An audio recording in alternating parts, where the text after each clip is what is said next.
let's get started here. So today I am talking about how to tell if you actually really like someone romantically after you've come out of a toxic relationship. The reason I'm talking about this is because it isn't so clear cut. So if you have started to go on a healing journey, or if you've just started to have some awareness into your past relationships, like you've done some deep thinking about it, you may have come to the conclusion that the things that you used to use to tell if you liked someone, things like chemistry, things like attraction, they may have led you into some challenging relationships, some toxic relationships, sometimes even some abusive relationships. And so then you're faced with the question, well, then how do I tell? If I can't use these signs, if I can't use these things to tell if I actually really like someone, then what do I use? And that's what I'm talking about today.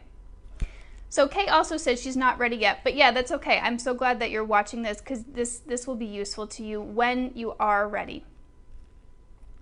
So, like I said, if you have gotten into some toxic relationships, you're probably used to this mixture of things that I call chemistry and attraction. It's like this subconscious pull towards someone. And let me know if you guys know what I'm talking about. Just comment I do or me, because this is something that I also was very familiar with. It's like this unexplainable draw that you feel, or that I used to feel when I was encountering someone who I thought I was interested in romantically, and I was, but it actually turned out to be a very, very toxic relationship. So let me know if you guys have experienced that thing, that pull towards someone. So you may also have a history of not being treated well. And so that becomes very familiar to you, and that becomes also part of that draw. So Nesreen is saying, me. Yeah, so you have experienced it too. Yeah, and you also, to add another point to this, you also may have a history of being attracted to someone who doesn't treat you well, so that also adds to part of that familiarity, that pull. Hi Laurel, she's saying yes, me too. Okay. So it sounds like you guys are on the same page here. So when we're talking about figuring out how you actually, like if you actually are interested romantically in someone, we have to understand first that if we have a history of trauma, if we have a history of abuse, if we have a history of challenging relationships, then our definition of love, we could call it our love calibration, it's off. It's a little bit wonky, we could say. It's a little bit faulty. We have to recalibrate it. So we could also call it our blueprint of love is not on point. And that's what we have to realize. So if we have a history of trauma, our love blueprint, what love felt like to us, is off. It's off kilter. I'm using lots of euphemisms here, but I think you guys probably get what I'm meaning here, and let me know if you do get what I'm meaning here. So hi Cassie. Okay. So yeah, so what we have to understand is that our love, what feels like love to us, is off. Because what love might have felt like to us in the past was anxiety, was walking on eggshells, was someone who was hot and cold, right? Someone who wasn't emotionally available. And so what that mixture of chemistry and attraction is basically the conglomeration of feelings that we used to feel with these particular partners. Like I said, the anxiety, the emotional unavailability, this feeling of unsteadiness, right?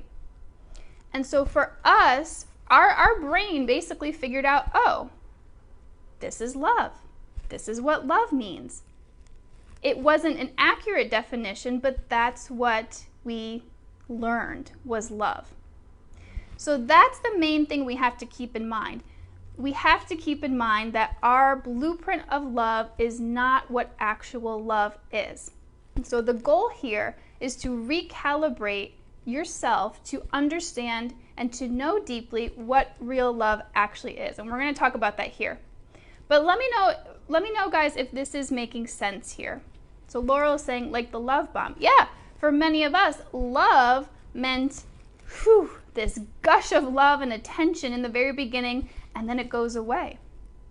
And that's what we think love is. And then so if somebody's not doing that, we can very easily dismiss them and think, oh, well, I guess I'm not attracted to them. Or since they're not fitting that blueprint of what love is, we're not that interested. Okay, so yeah, you guys are saying, yes, this makes sense. Okay, perfect.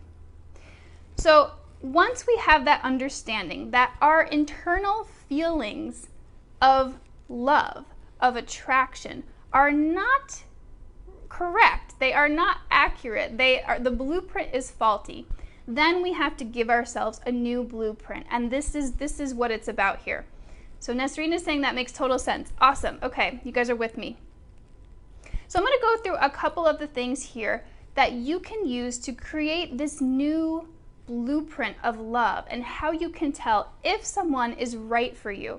Because this is what this group is all about. We are here to find healthy relationships, to love not only ourselves, but also to learn how to create a healthy relationship with other people. So, you guys ready? Let me know if you're ready for these things here. So the first thing here, the first tip I could say to help you figure out if you really are attracted to someone is you have to find them objectively attractive. Now, I'm not talking about this unconscious attraction, this unconscious pull. What I'm talking about here is you have to find something about them attractive. Like, I would never tell any of you to force yourself to be in a relationship with someone who you didn't find somewhat attractive. You know, whether it's you just like their body, you think they have a great smile, you love their eyes, whatever it is, there's something about them that you do find attractive. So this might be the type of person who maybe in the past you thought, okay, they're objectively attractive. Like, I can see how people think they're cute, but man, you know, they're just not my type. I'm not feeling it. You know, oh, maybe they're too nice. That kind of person. This is the kind of person who would probably make a good partner for you. So that is the first point. Hi, Suzanne. Okay, you guys. So are you guys with me here? Does this make sense so far? Hi, Anita. So the first thing is you have to find something about them objectively attractive. They don't have to be like a 10 or even a 9 or an 8 on a scale of attractiveness. I don't even like to use a scale of attractiveness, but it just helps to display my point here. I think you guys know what I mean. They don't have to be the most attractive person, but there has to be just something about them that you do find attractive. Doesn't have to be everything.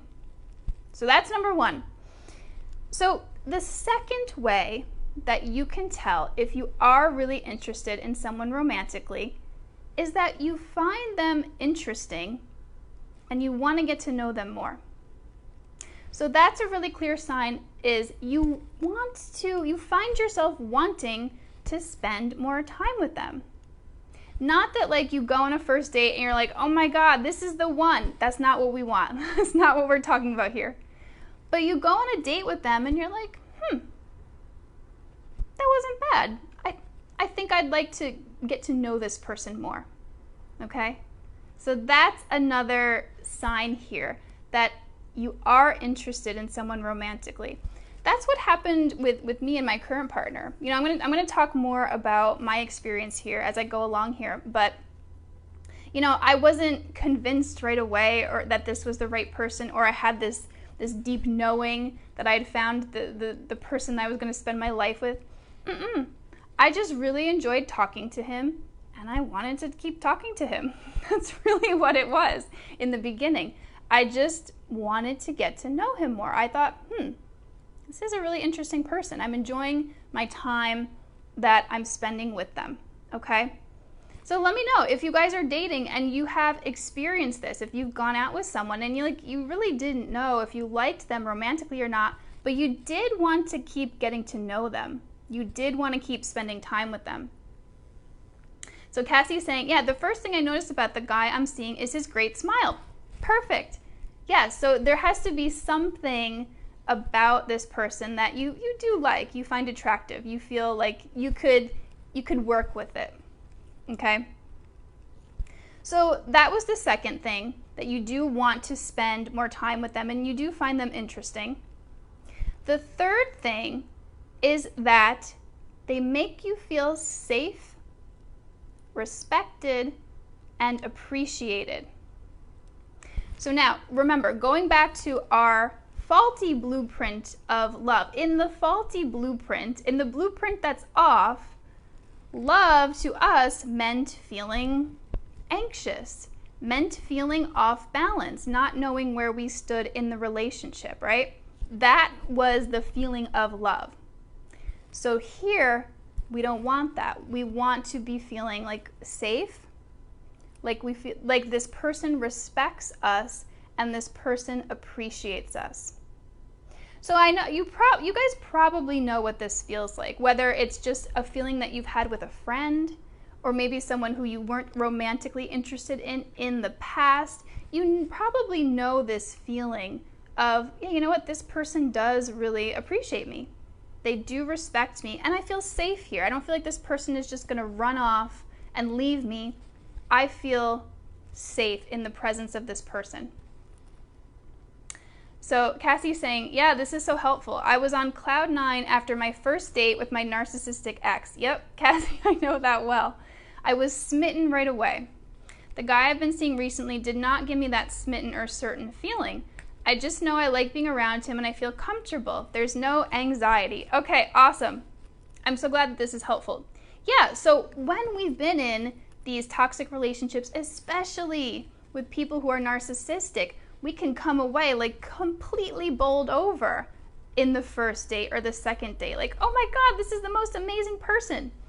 But that's not usually what it's like when we're dating from a healthy place. We don't, ideally, if this was your past and you're coming away from the first date completely smitten, that's usually a red flag because this person is triggering very, very familiar patterns for you. So yeah, in these healthy dating relationships, we want to feel safe and we want to feel respected and appreciated. So that's number 3. That's the third way that you can tell that you might actually really like this person. Because remember, for a lot of us, these are unfamiliar feelings. Like I said, we may have felt some sense of security and respect in a friendship or a different type of relationship, but this is new in a romantic relationship. And it might all of this might feel unfamiliar at first and uncomfortable. And we're going to talk a little bit about that here at the end. But that's number 3.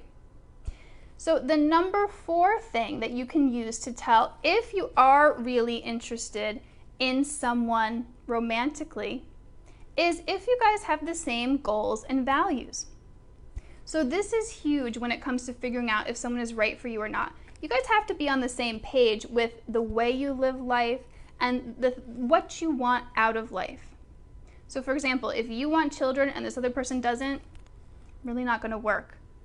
Or if you're someone who likes to spend a lot of time on the go, traveling constantly, and the other person really doesn't and just enjoys staying at home, not a good sign. So what we want to understand here is that compatibility is a huge part of love. Part of a loving, healthy, romantic relationship is you have the same basic compatibility. So this is a really good way to tell if someone has this partner potential for you, okay?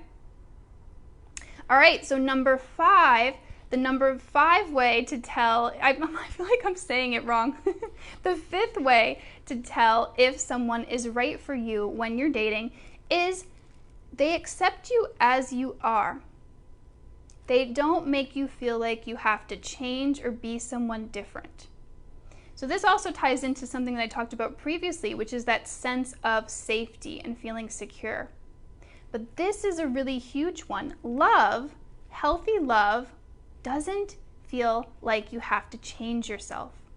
You feel like you can be who you are. You feel comfortable to be yourself. So if you are dating someone and you feel like this is a great sign that this person has some partner potential. So Suzanne says, I'm finding myself not physically attracted to guys I've been on dates with, but everything else about them is great. So yeah, Suzanne, I'm going to talk more about this at the end here. But that could be, like, if you're finding this consistently, that could be that there's still a lot of subconscious stuff going on, and there could be some more to heal and release related to that. Because here's a way, and Suzanne, I'm glad you bring this up. Here's a way you can tell if there is still some subconscious stuff going on. If you're going out on dates and every single person that you go out with you're not finding attractive, that's an indication that there could be some deeper stuff going on. If you're going on dates and you're finding some people you're not attracted to and others you are, you're probably okay. But if it's across the board, that could be some deeper stuff going on. And like I said, we're gonna talk about that more here. So like I said, number 5 is they accept you as you are. You're comfortable and you feel like you can be yourself. This is what healthy love feels like. And remember, as we're going along here, all this is probably going to feel unfamiliar. And I'm sure maybe in your heads, some of you are already asking this question, like, well, what about the feelings? What about the emotions? Well, we're going to talk about that. But yeah, so these are some of the ways that you can tell. And I have one more here. So the last way you can tell if someone is right for you after a toxic relationship is you don't feel anxious around them. So this doesn't mean that you're never going to have anxiety while you're in a relationship with this person, but this person doesn't trigger anxiety. So I know, in my experience, when I was in these toxic relationships or these abusive relationships, sometimes even just the thought of this person would trigger anxiety. Like I would not feel safe and secure around this person. But in a healthy relationship, it doesn't feel like that. I don't have that constant anxiety. I feel safe. I feel secure. So that is another really, really good way to tell if this person has partner potential. Because what we're shifting from here is our blueprint of love being unsafe, basically our definition of love being anxiety, walking on eggshells, hot and cold behavior, to the definition of love where love is safety, love is security, love is feeling respected and cared for. So does this make sense so far? Yeah, so Anita is saying, I've noticed for myself a tie between toxicity, physical attraction, and someone being unavailable to me being familiar. Yes. And, I'm glad you brought this up too, Anita. So what we can also find is if we've been in a relationship that was toxic or abusive for a long time, we literally have trained our brain to become attracted to that pattern. Like if we've had a lot of intimacy, if we've had a lot of sex in that dynamic, our brain literally becomes wired to see that kind of behavior as attractive, and it turns us on. So there is this shift from getting turned on by unhealthy behavior to being turned on by healthy behavior. And it's definitely not an overnight shift. It does take some time and healing, but that's the journey. So thank you for bringing that up. And so yeah, Anita says, I want to break that pattern. Hi, Anushka. Yes, okay. So glad that this is helpful. So what I want to point out here is that in a healthy relationship, the feelings usually develop much more slowly. So in toxic relationships, we're probably used to feeling, like I said, that chemistry and attraction and knowing pretty quickly, oh, you know what? Yeah, I really like this person, because it's such an unconscious process. Like I said, it's this person who we're meeting who is not right for us, who is an unhealthy partner. It's triggering all that stuff, all that deeper subconscious stuff, and we're like, yes, this is it. Healthy relationships, it's much, much slower. So I'm going to share a little bit about my personal experience. Yeah, so Anita's saying it's a rush. Exactly. It's really, there's a reason why when I talk about these types of relationships, I call them addictive. it is such a dopamine rush to meet someone who just fits right into all your wounds perfectly. It's like, it's really an indescribable feeling. But then as what always happens is the relationship degrades, right? It turns into toxicity, and it leaves you in this place of becoming addicted because there's that intermittent reinforcement. So yeah, it is absolutely a rush. Healthy relationships do not feel like this. They're much calmer. There isn't that emotional intensity. There isn't that roller coaster feeling. And for a while, it can feel very boring. And so yeah, I'm going to share a little bit about my experience here. So Cassie says, this is reassuring. I've questioned my feelings for this guy a few times. Yeah, I'm used to having intense attraction right away. So Cassie, me too. This is how it is when you're transitioning from toxic relationships into healthy relationships. You do tend to question your feelings because the feelings that a healthy relationship generates are very, very different from the feelings that a toxic relationship generates. So yeah, for my personal experience, I thought that I would miss the intense chemistry, that attraction, that passion, and the butterflies, and that supercharged attention, if you know what I mean, when you're experiencing a toxic relationship.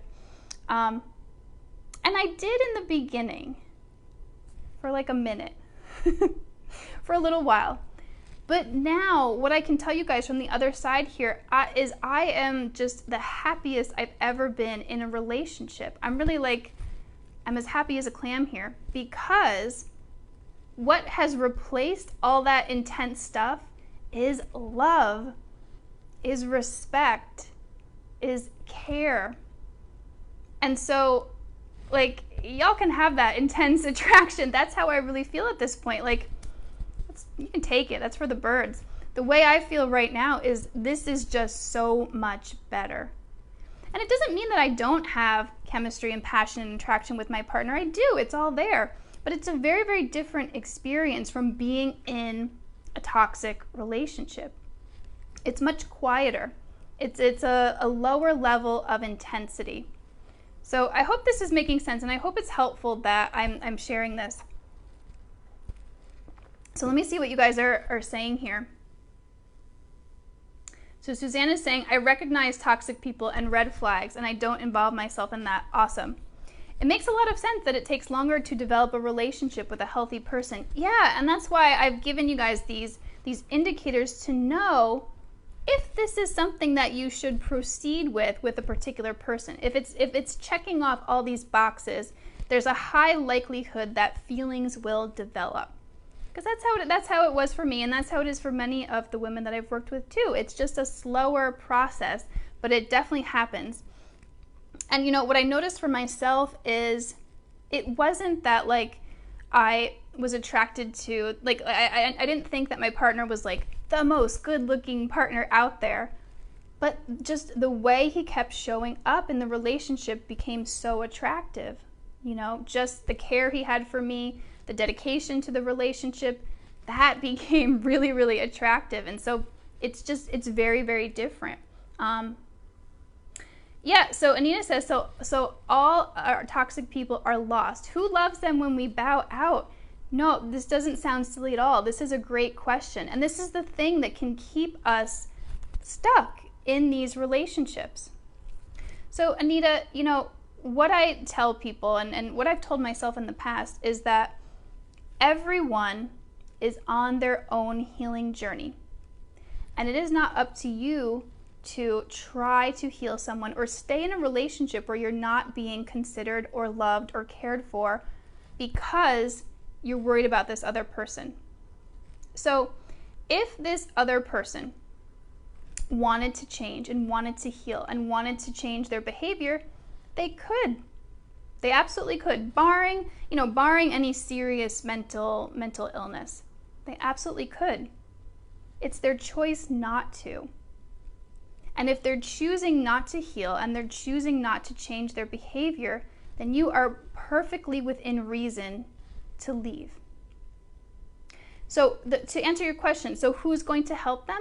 There are lots and lots of support systems out there. There are counselors, there are therapists. Most likely this person has some family. You know, usually people have at least someone in their lives who can kind of like catch them. Maybe they have friends. There are lots of different support systems out there. It does not have to be you. And what I would say, it's actually not even healthy for it to be you. It's not your job to love this person if they're not showing up in the way you need them to.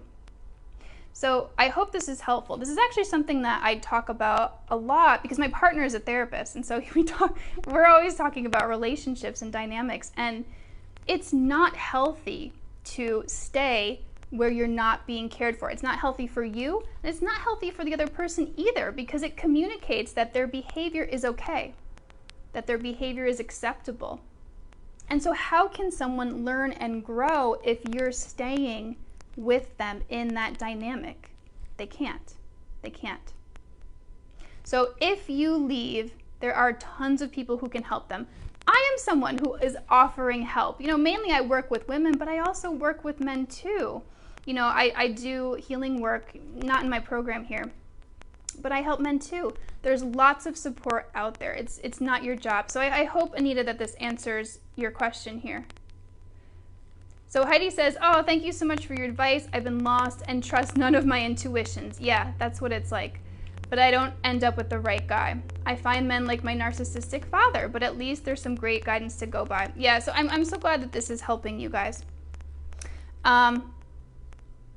So yeah, really in my experience, it's like I don't miss that attraction or that chemistry, that really unhealthy attraction that I used to feel for people, because it's just so much better.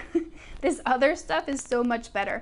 But to speak to this, there can be a period of withdrawal. There can be a transition period where you do have to sort of go through a grieving process of losing that old kind of love.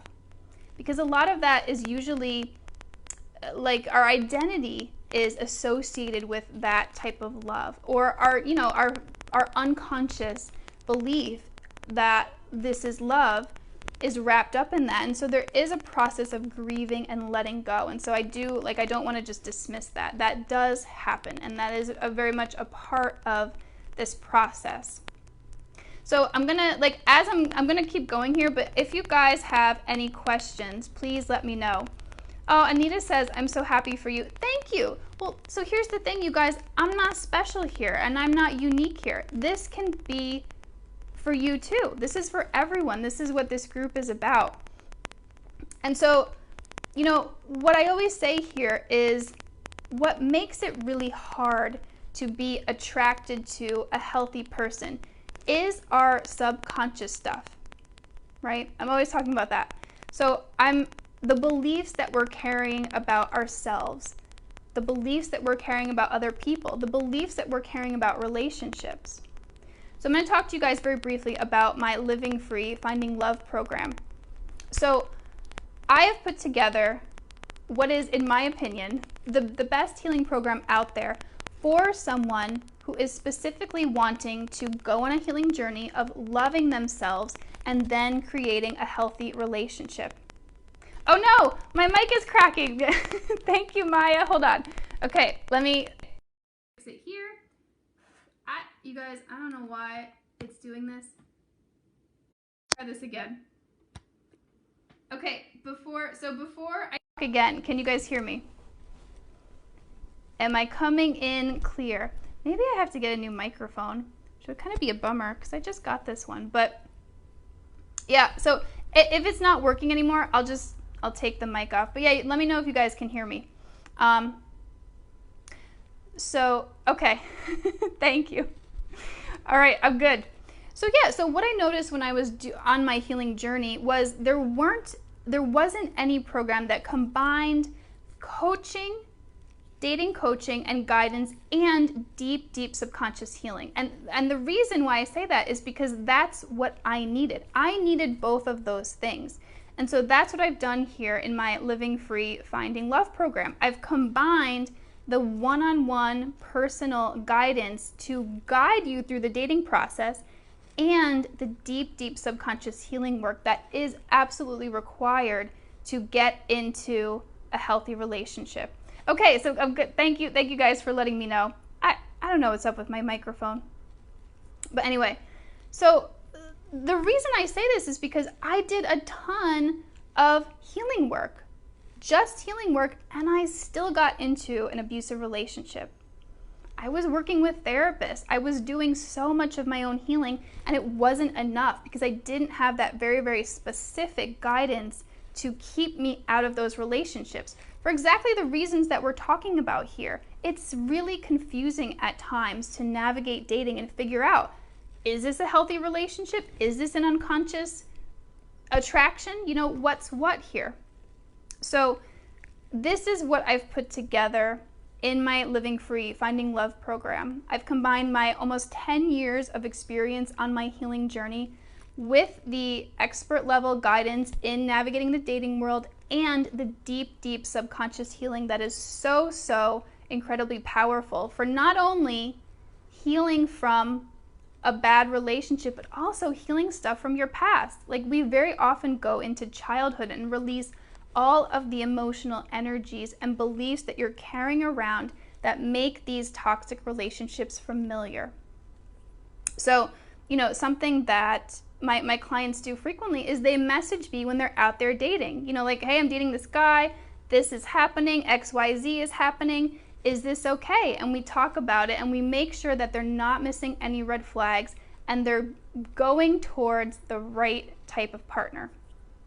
So if you are interested in finding out more about this program and talking to me and just having a chat and seeing if this might be helpful to you, comment Real Love and I will reach out to you. Or you guys are always free to send me a message because this is my passion. You know, this is what I'm here for. This is what I created this group for. And this is what I am really, really inspired to help you all with, to break these patterns because it's life-changing. I can tell you that, you know, from the other side here. So any questions here? I'm gonna leave the chat open right now. Okay, thank you guys so much for letting me know about the mic. But yeah, let me see if there are any questions here. I don't see any questions. So I'll leave it up here for a minute. But like I said, if you're interested in working with me, comment Real Love and I'll reach out to you.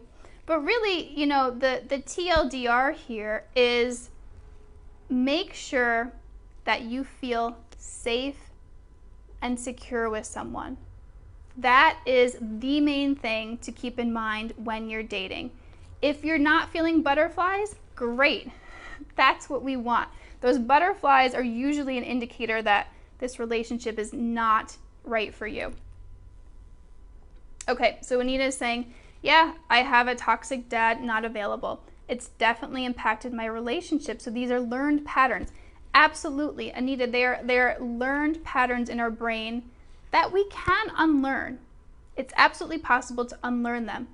It's not without some effort. It's not without some discomfort, should we say.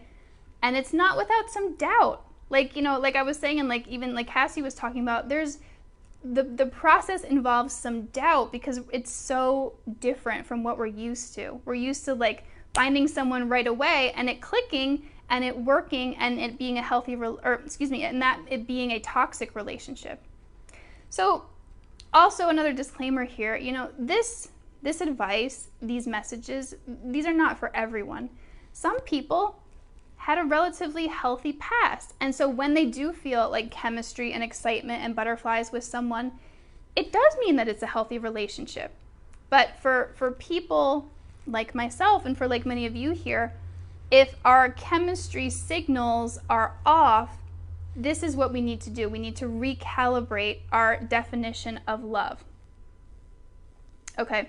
Oh, and Cassie is saying working with Lindsay's been amazing. Oh, thank you, Cassie. I finished the 12-week program last month and I feel so much better. And yeah, Cassie is one of my clients that I'm helping with navigating the dating process because it's tricky out there. Oh, Cassie, thank you for your recommendation. So let me see here. So Anita says, yeah, I think I feel butterflies because I'm an introvert and low self-confidence, learning to trust again. So yeah, this is another dynamic, and I've talked about this in other lives, but a lot of times if we have repressed some of our extrovert tendencies or some of our confidence, because they're all there, even if we're an introvert, we still have these tendencies. Like, hey, I'm a true introvert, but I'm still able to tap into these qualities and show up here and do these videos for you guys. So if we have suppressed those qualities, we can become very, very attracted to people who show up with self-confidence, with very extroverted qualities, which, you know, typically a lot of narcissistic people have. And so we're like a magnet to that because it's a way of becoming whole. It's a false way of becoming whole. It's not what we're going for here, but it can temporarily feel like you're becoming whole. So what we really want to do is become whole within ourselves, is to do the healing work and get in touch with our own qualities of extroversion, our own confidence. And then we're not going to be unconsciously attracted to those types of people. So Anita, thank you for bringing that up, and I do hope that this makes sense.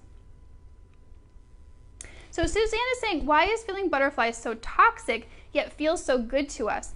So Suzanne, yeah, this is a great question. This speaks to, and Kay is saying the same thing too, I thought butterflies meant love. So what I'm talking about here is for people like us who have had toxic relationship patterns, those butterflies are usually an indication of things like anxiety, of things like walking on eggshells. Now, so to answer your question, why does it feel so good? Because it fits our unconscious definition of love. It's familiar. It's what we grew up believing was love. And so then when we feel that, it feels really good. Temporarily, right? Until things take a turn. Until the toxic patterns come up, and until the majority of your relationship is pain. So I hope this makes sense. You know, it's a very, very weird experience. I can tell you from going through it myself. It's almost like, my partner would probably call it like a masochistic tendency. It's like the association of pain with pleasure. And it doesn't mean that there's something wrong with you. This is just because of what we've been conditioned is love from our childhood. So I hope this makes sense for you guys. Yeah, and Noah says, I was most attracted to my most toxic ex-boyfriend, or to my most toxic boyfriend. Yes, very often that is the case. And so, like I said, we need to recalibrate what love is, because it's very, very different from being in a toxic relationship. It feels safe, it feels secure, and yes, there's attraction, but it's just not that intense, unconscious pull towards someone. All right, guys, so I've gone pretty long here today. I hope this was helpful, and thank you so much for tuning in and participating in the discussion here. It's so fun when you guys are here and asking questions. Yeah, but thank you, and I will see you guys next week with another topic. Okay, bye-bye.